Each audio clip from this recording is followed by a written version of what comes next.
Hello, everybody. Welcome. Today it's Wednesday. It is day 3 of my live stream series. Thank you for being here. As you come in, please share. Just introduce yourself, say hi, share where you're tuning in from. I didn't realize until recently, like how many people, like the people that I've been networking with lately, how many of them were in so many just different time zones, really, when it comes to like being in different areas of the country. So one of my favorite networking partners is in California. Another one is in Oklahoma. Um, and I always, for some reason, I always tend to think of people as right here with me along along the East Coast. But that's not the case. I'm meeting people from all over. That is the beauty and the wonder of the internet, of sharing our lives and our businesses and finding each other on the internet. I am Simone Henry. I am a digital marketer and marketing consultant for coaches and consultants. And somebody gave me the advice the other day of niching down and going even more high ticket. That's interesting. That's something I can definitely explore sometime in the future, I think. But for right now, I like where I am. I like working with new coaches, new entrepreneurs, helping them to craft their offers, figure out how to put it together. What is the offer stack? What are you offering first? What comes next? What comes after that? What's premium? What should be your core offer? I have been told that that is a superpower I have. I am able to sit down with somebody and figure that out in just a few minutes. So I don't know if you want to call it a superpower or not. Maybe it's just how my brain works. Yeah, it's kind of how my brain works, and where I am when it comes to um, what I focus on, when it comes to what I study, when it comes to marketing and sales. And yeah, so a um, I am a child of immigrants. I grew up here in the U.S. though, but I am first generation American. That's another a couple of people that I've met recently are Trinidadians. I was like, oh my gosh, that's so cool. Trinidadians in the financial space. So I was like, oh, look at that. So us Trinis are here online sharing with everyone our businesses and our expertise. And so that was a lot of fun. So feel free, yes, as you come in, say hello, tell me where you're from, and just let me know you're here. And if you happen to be watching this on the replay, comment replay, hashtag replay, and I'll see it. That'd be awesome. Thank you. So today, so I was telling you a little bit more about myself. I've given like little nuggets over this whole over this whole week. Today is day 3, and the content that I'm sharing, I've shared before, but it bears repeating. It definitely does. It definitely bears repeating, and that's something I'm learning to do, to repurpose my content, which is definitely something useful. Because just because you said it a lot of times doesn't mean that everybody within earshot has heard it multiple times. Some people have, and some people haven't. Some people are new to your audience, and some people have been following you for a while. So it bears repeating. So just giving like little nuggets about myself. So yes, I am a child of immigrants, and my parents are from Trinidad and Tobago. And let's see, I have sickle cell anemia, and that has been a bear this year.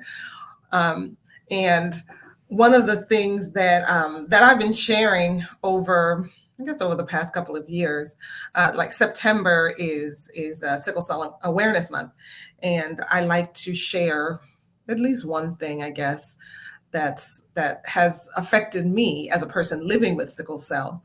So sometimes I do that. But this year, what has really kind of struck me as I've gotten more and more into using AI and automation, was that as a person with a chronic condition, having AI and having automation is really is really important, and it's really helpful, because there are times when I'm just not able. I'm not able to work. I've had several. When I have episodes, they call it crises, pain crises. I'll have pain crises and end up in the emergency room or end up in the hospital for a week. And when that happens, ain't a whole lot of work getting done. I am chilling and people are forcing me to rest and sleep, which is almost impossible in the hospital, because they wake you up several times a night to take vital signs, make sure you're still alive. And then like early in the morning, there are people who come around and take blood. So, they're sticking you with needles early in the morning. So it's like, yeah, resting in the hospital, not really a thing. It's much easier to rest when you get back home. So, but that's been something that's been it's been a bear this year, I have to say. Too many episodes. So so when it comes to like being a business owner with a chronic illness, having access to good automation, and making sure that my business can still run without me is pretty awesome.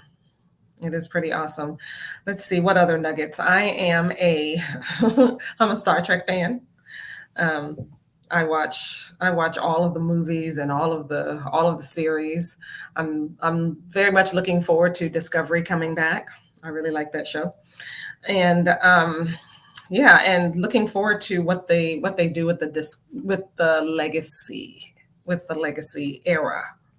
So we'll see what happens there, because I've been very curious to know like what happened with the crew of Voyager once they got back home. Let's see what else. I'm a Christian. The Bible is very important to me. Jesus is very important to me, and I try to live my life every day according to His Word. And on Friday, this live stream series is going to end with a Bible study.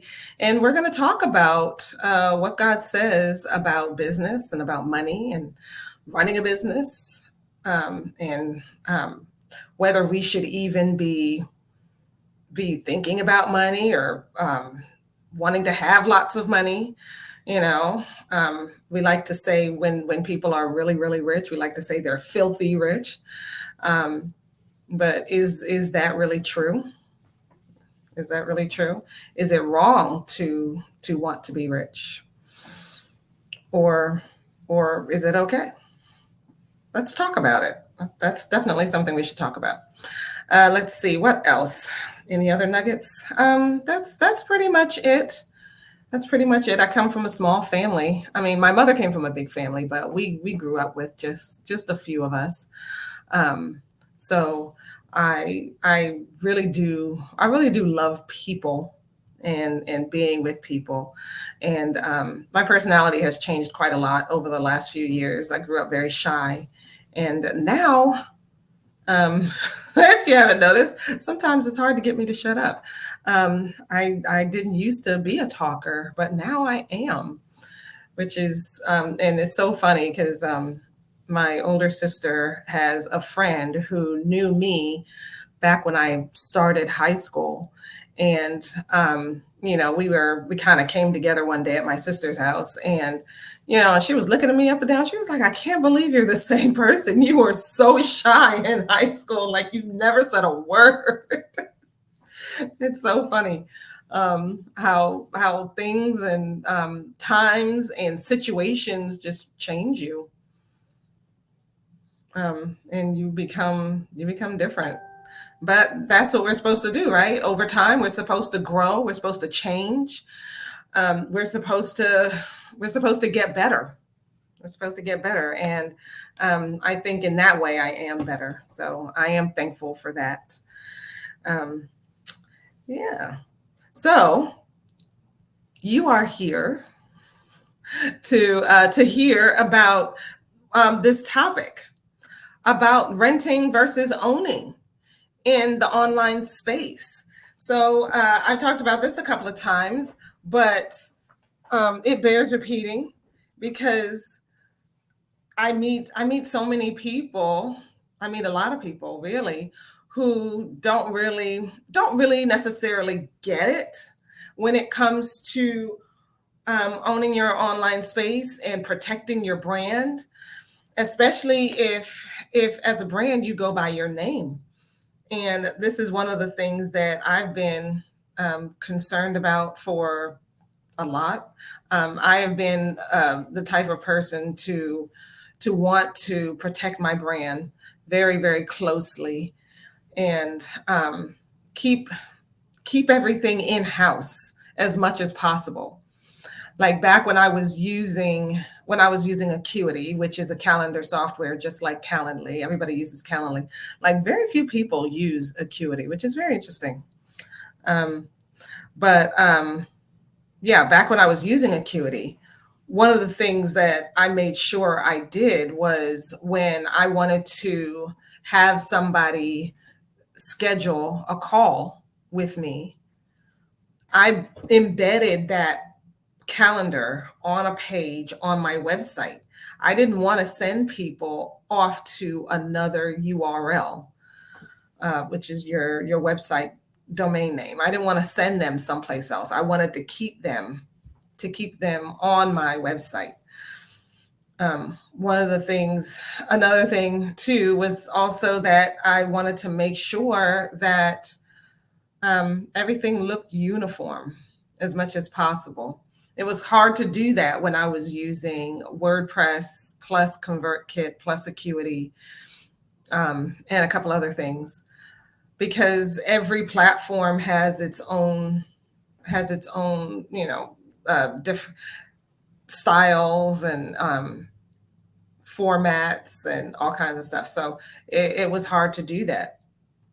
But protecting your brand was just that was for I don't know where that came from really, but it's one of the things that I've always just kind of wanted to make sure that I honed. So, and maybe it comes from me being a web developer for years. I don't know, maybe.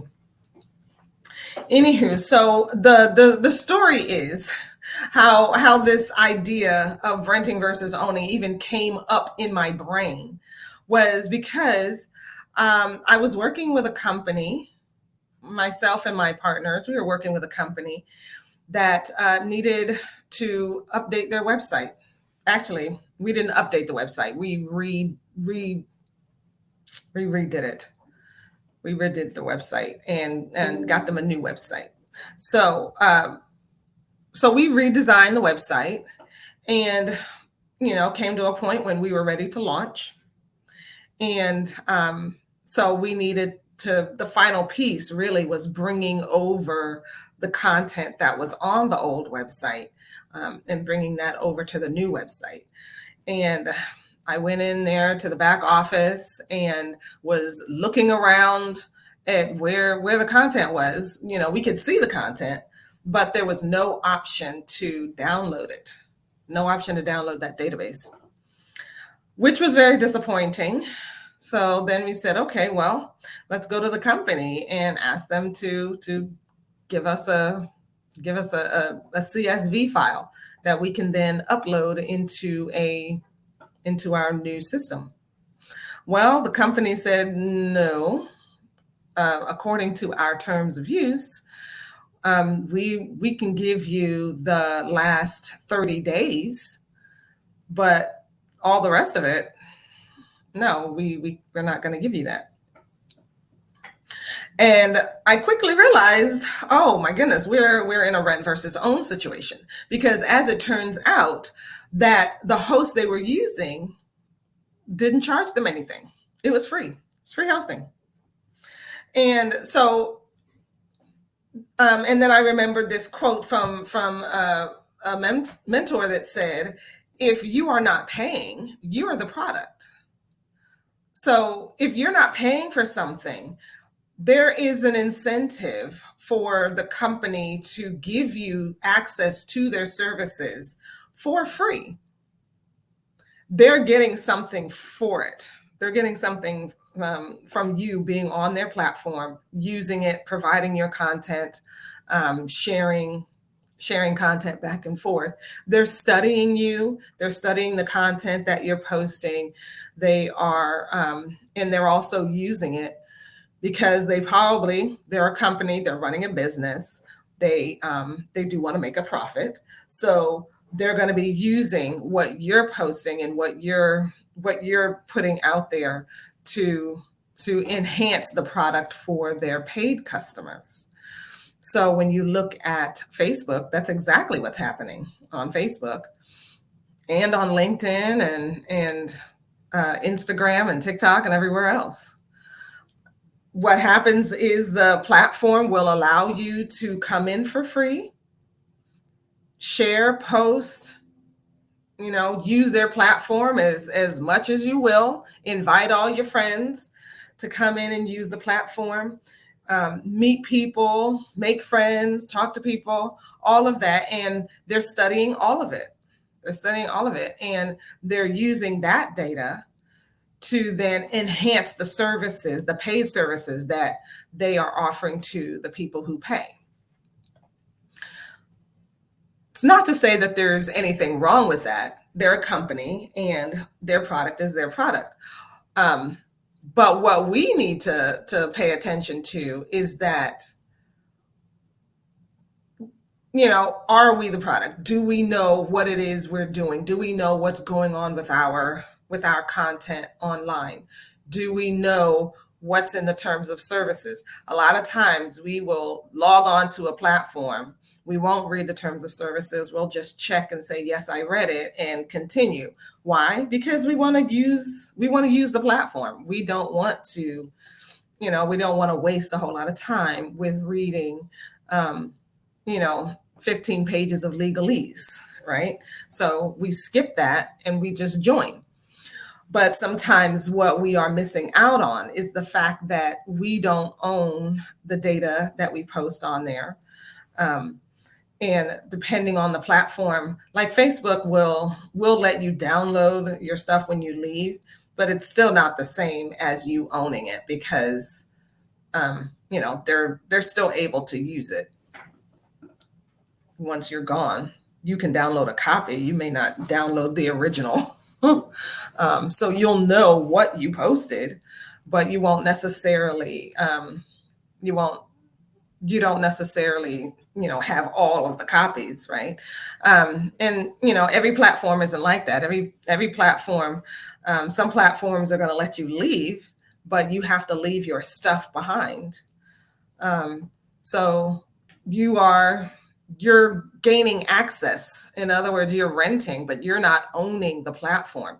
You don't get to set the rules of that platform. You don't get to say, what happens with that data necessarily, according to terms of use. I actually know somebody who was using Wix for a while, and with Wix, it turns out that the person who designed the website for the company actually owns the site.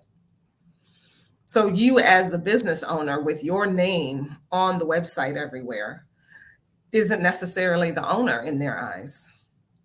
So this particular client found that out when she tried to go back and get access to her old data. They told her, well, you need to get permission from the person who owns it. And she was thinking, well, I'm the person who owns it. My name's on everything. And they said, no, the person who designed it is the one who owns it. And so thank goodness that we still had access to the person who designed it. Otherwise, we'd be. I've known so many people who will go to a random person who's designing websites as a side hustle. They don't know whether that's what they really want to do. They'll design your site, they may design a couple other sites, but then get tired of it and join the army and get posted to Germany or Japan or something. And when you're trying to contact them, you can't. They're gone. They're out of your life. So that has happened a lot. And I've seen a lot of people have to start over with their online presence because they don't know, they don't have access to the site, and they don't have access to the person who built it. So to give the person who built it ownership just doesn't sound right to me. I suppose it's locked in their minds. So that can be a big issue. But we do that a lot, right? We sign up to something and we don't know what the terms are, not really. So if you're not paying, you're the product. Based on their terms of use, their terms of service, you may not even own the data that you post on the site, even if you're the one gathering the data, even if the data pertains to your business and your business only. According to their terms of use, when you leave, that data may have to stay with them. So, here's a big one that a lot of us don't think about. Do you have your own merchant account? If you're like most people, I'm going to say no, you don't. You haven't gone directly down to the bank and said, hey, I'm going to start selling stuff online. I need you to create a merchant account for me. And register for that, apply for it and get approved and all the rest of it. More than likely, you're using a service like Square or PayPal or Stripe, which they have their own merchant accounts. And what they're doing is they're allowing you to use it.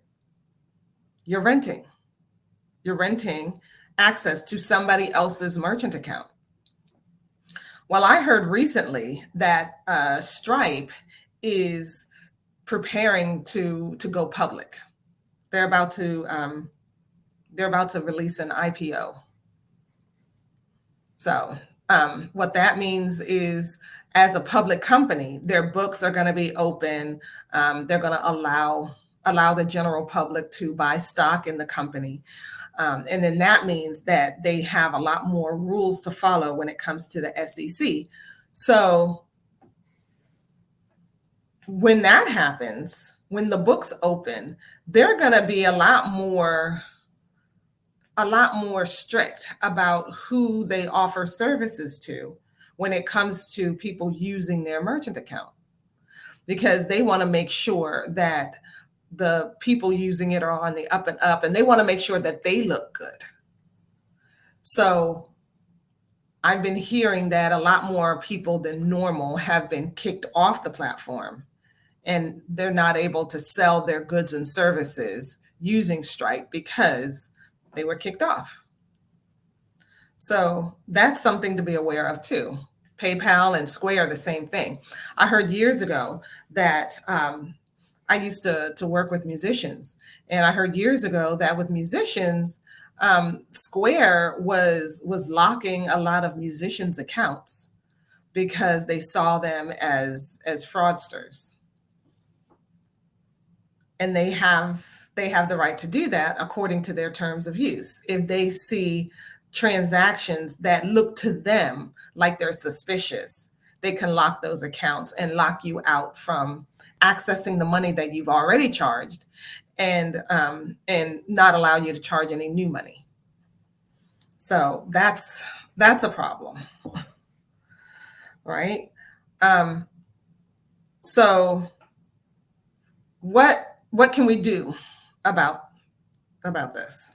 So I've already given you some hints, right? When it comes to PayPal, Square, and Stripe, rather than using their merchant account, you have the option to go and get your own merchant account. And instead of dealing with, when it comes to chargebacks or disputes or anything like that, instead of dealing with Stripe's customer service, you can deal directly with the bank and have that relationship directly with the bank. Especially if you are charging high ticket. When you're charging high ticket, you don't want to go through, and this is something that myself and my partners learned recently, is that you don't want to go through do credit card transactions for high ticket purchases, right? We were selling a high ticket service to a couple of our customers, and as they were charging them, the bank was questioning them and saying, well, this doesn't look legit. We don't know what this is. It's better if you're charging high ticket for your customer to send you the money through wire or ACH. So it's directly from bank to bank and not through the credit card system. So that's one clue. Another clue is to build an email list and get your social media followers on it. When you are relying on social media and you have your entire business on social media, you're vulnerable. Because if we always used to have the example of, oh, well, what if they shut down? More than likely, they're not going to shut down. They're shored up. They've been at this for a long time. They know how to do it. They know how to put enough servers in place with enough memory to handle all the traffic going through back and forth. But the thing that online entrepreneurs have to be careful of when all of your customers are online and nowhere else, you don't have any other contact information for them. The thing that you have to be concerned about is whether they change the algorithm. Because today you can post something and your post goes out there to thousands and thousands of people, and all these thousands of people are seeing your posts, and orders are coming in on maybe a third party e-commerce system or something. And so you're not seeing their contact information on social media, and then you're also not seeing them in this third party system. You're just interacting with them on social media. But then one day the social media platform decides to change the algorithm. And the algorithm is the formula they use, the programming that they use to decide who sees what. So if one day they decide to change that, and the posts that would normally reach thousands of people today only reaches hundreds, what does that do for your business? All of a sudden, your business has become no more than a hobby because you're not making the money anymore. That can definitely happen. So, and I like to look at social media platforms like this. It's kind of like a dating scenario, right? Social media is like the bar, the club, the party, the conference where you go and you meet the person out in public, and you interact with each other for a little while. You realize you have a lot in common. Well, then now you want to exchange contact information so you can interact with each other in a more intimate space. You want them to come over to your house, right? And your mailing list is your house. That's where you want to interact with them. That's where you want to have the more intimate, private conversations with just the people who are interested in you and what you do and what you have to offer. So, that's one thing you can do. Another thing you can do is to beware of free and low cost website hosts and builders, because there tends to be a lot of restrictions, and they might even, quote unquote, own your data. So when you decide to leave, you can't take it with you, based on their terms of service and their terms of use. Like I said, most of the times we don't read those things. So sometimes we don't know. We just don't know. And number 3, consider self-hosted solutions for your store, your e-commerce store, or your community membership. Because what I've seen a lot is that somebody will host their whole course on a platform that doesn't allow them to use their own domain name. So every time somebody goes to your course, they go to take one of your trainings or something, you're inadvertently advertising, you're giving free advertising to that other platform. And the people, they're seeing their logo, they're seeing their domain name, they're on their platform. They're not on your platform because you don't own that platform. They're on their platform. And then, Facebook is the king of online advertising. I guess it may be a toss-up between Google and Facebook, but they're pretty much the king of online advertising. If you're hosting your private paid community on Facebook, how do you know that the content that's in that group is not being used to give information to your competitors and have your competitors advertise to your people? You don't know. So if you're on your own platform that you own, where there is no other competitors advertising happening, where there's no distractions from lots of other companies and stuff like that, when everything that's happening is what you want to happen, isn't that the best scenario for you and your customers and your clients? Wouldn't that be the best scenario, where nobody else is encroaching on your people? You're not using a platform that is advertising competitors' information, competitors' books, competitors' products and stuff to your people when they're trying to check out and buy your stuff. Wouldn't it be better to be on a platform that when they're looking and they're making their decision about what to get, they're only seeing you? And then when they go to checkout, all the items that are being offered to them, all of the related items and the cross sells and the upsells, all of that is all still you. Wouldn't that be awesome?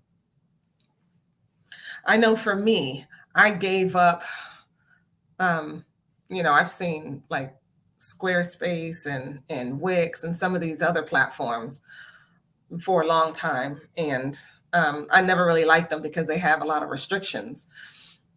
My favorite mentor likes to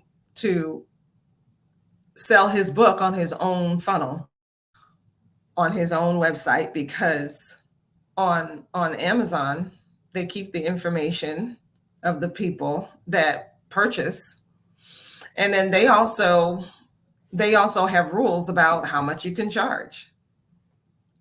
Well, what if you want to charge what you want to charge?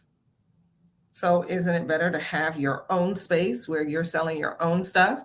And then when you upsell or downsell, it's still all your stuff that you're advertising to your people. You're not advertising other people's stuff to your people. Um, and then you want to be able to stay in touch with them so that once they purchase something, you want to ascend them up the ladder of your offers. You want them to get the next thing, the next greatest thing, the next thing that they're going to need after they get this particular product. Well, what's the next step in their ladder? What are they going to need after that? Shouldn't you be the one to advertise that to them, to share that with them, to build that loyalty with them rather than letting them go off to somebody else? They came to you because they like you and they trust you. So um, it's better if they could trust, take them to the next step, isn't it? So those are my solutions, my suggestions for owning your own platform. Tomorrow, I'm going to go deeper into it, and I'm going to figure out how to share my screen so I can do that. And I'm going to give you a tour of my own platform that I own and that you can get a piece of and you can own.